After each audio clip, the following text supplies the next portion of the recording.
Thank you for joining us to Care Management Webinar number 1. Today we're going to be talking about care management and making a connection. My name is Belle, Griffin. I want to introduce you to the collaborative care model and the care manager role and some resources that you might find useful as you manage your client load.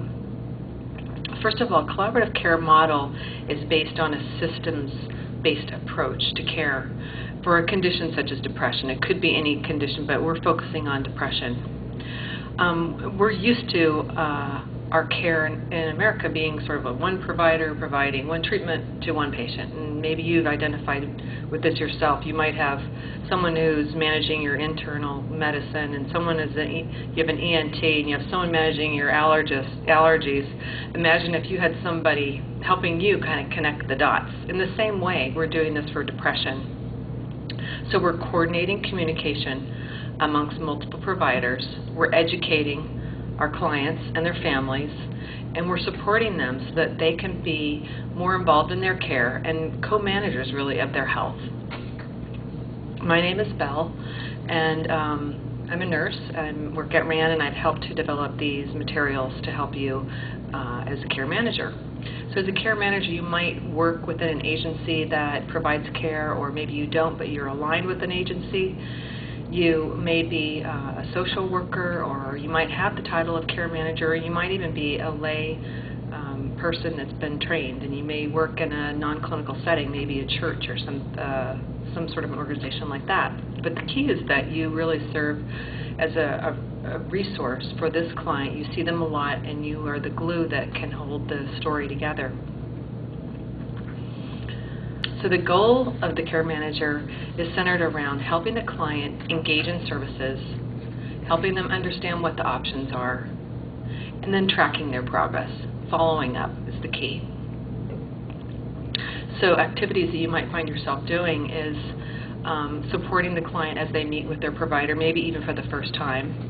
You're helping the provider communicate back to the client what the plan of care is going to be.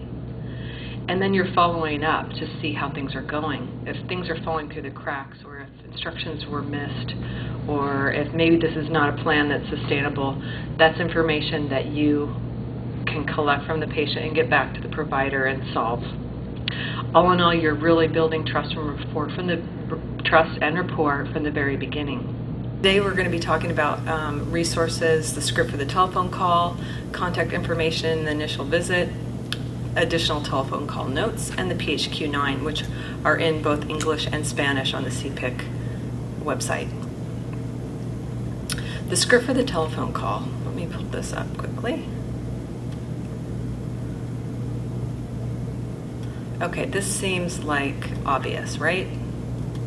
However, it's a good reminder for us because we call people all the time. If you're suffering from depression, imagine that, what that feels like, and if you received a telephone call. If you heard somebody on the other line that offered you hope, encouragement, this is when the rapport starts. So you want to start with good etiquette. Remember that people carry cell phones now, and you don't know where they're going to be when you call them up on their phone. They might be in the grocery store line. They might be with family members who they maybe don't want to share in front of them. So it's very important when you introduce yourself to ask and check, is this a good time for you to talk? And then if they say no, you can just simply say, when can I call you back? What's a good time for you? And then hang up and call back. It's important to explain the purpose of your call, and if you are planning, say, your initial visit with them, give them some choices when they could come in, and if you have the opportunity to send them either a reminder phone call or a postcard in the mail. But remember that in this phone call, this is your first connection with them, so you want them to really know that you care about them, and that should come through in your voice. It should be warm, it should be genuine, sincere, and you should remember everything they say, which leads us into the telephone call notes. I don't know how many of you have fallen plague to this, but sometimes I find things written down on sticky notes. So we're going to try and get rid of the sticky notes and find a central location. So the contact information and the initial visit is something, excuse me, you can start from the very beginning. And as you can see, it starts out with the name of the client, the date, and maybe they have their initial visit scheduled. Maybe they prefer one language over the other. You can keep track of that. But there's a place for you to record the date of the call and any notes that might happen and your name. So every single call, you want to get into the habit of keeping all that information in one place. And that way you can refresh your memory. You don't have to start over. These are little things, but if you call a client up and they pretty much know, I mean, they're an expert on their history, right? So they remember it. They can pretty much figure out if you didn't remember what you talked about.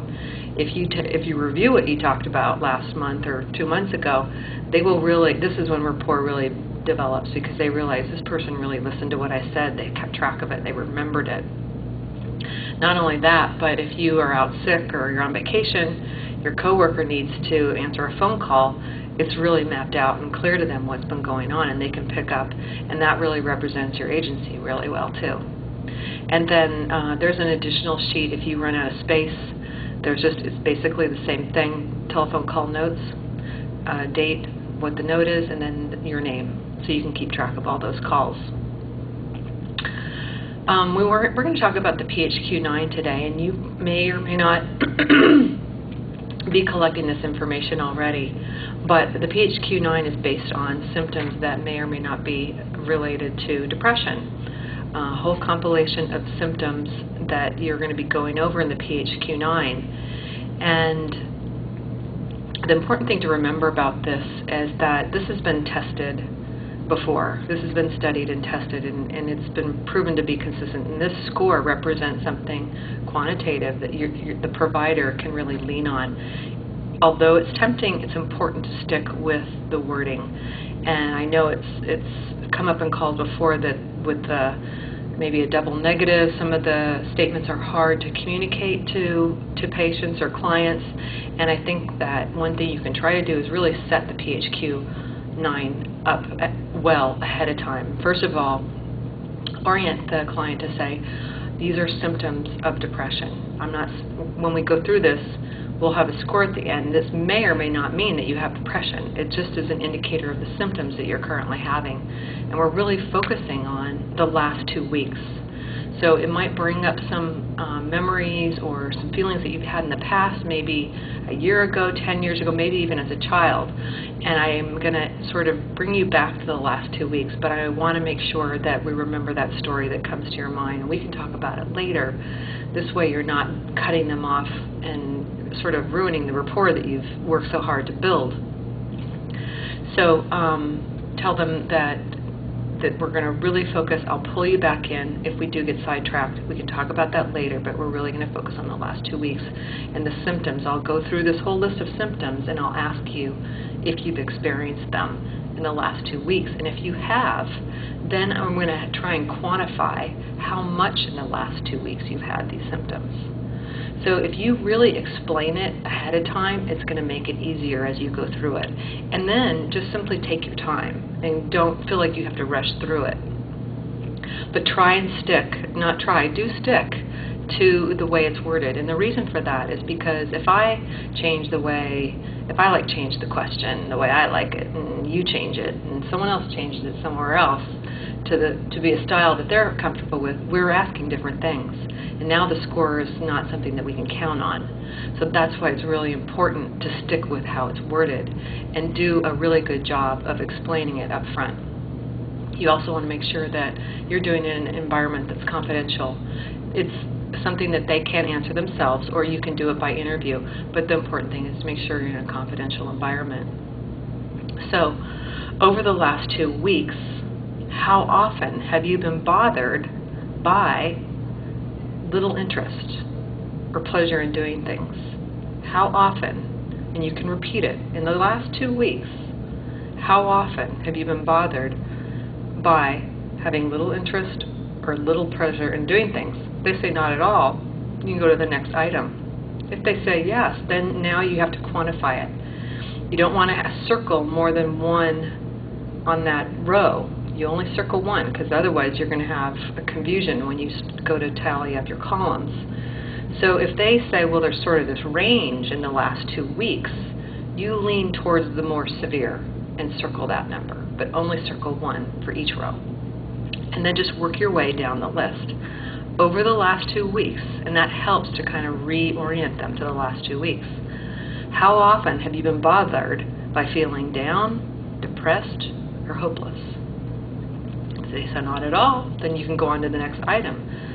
If they say, oh yeah, and then they start to talk about, well, I used to feel this way, and then it got better, and I told my doctor, and now because you've set this up properly, and you can say, okay, I want to make sure we talk about that later. We're going to come back to it, but I'm going to, just for now, I want you to focus on the last 2 weeks. Let's try and focus on the last 2 weeks. So see, now I haven't offended them because I explained to them up front that this is the exercise. We're going to keep track of all these things that come to mind, because these are very, serious symptoms, and you don't want to take them lightly. I mean, and you might be the first person that's asked them about it. This might be the first time they've talked about it. This is really important that you treat this opportunity, delicately and with confidence and confidentially. You want to make sure that you let them know that you're treating this confidentially. And at the same time, you're teaching them about the symptoms of depression. So as they move along in this story, they're going to become more and more aware of what the little symptoms that are unique to them. Oh, I'm having diet changes. I'm starting to notice I'm losing weight. So now they can act, or they can raise their hand with their provider.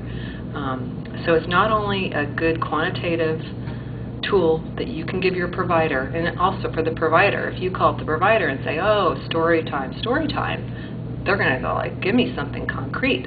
If you say, I've been measuring their PHQ-9 over the last 6 months, and it's gone from this number to that number, that's really something that they can sink their teeth into, and that's giving you a tool that you can communicate better with the providers. Okay, so to review, implementing the PHQ-9, you want to make sure you have a confidential environment, use a script for initiating the interview, and make sure that you're focusing on the last 2 weeks.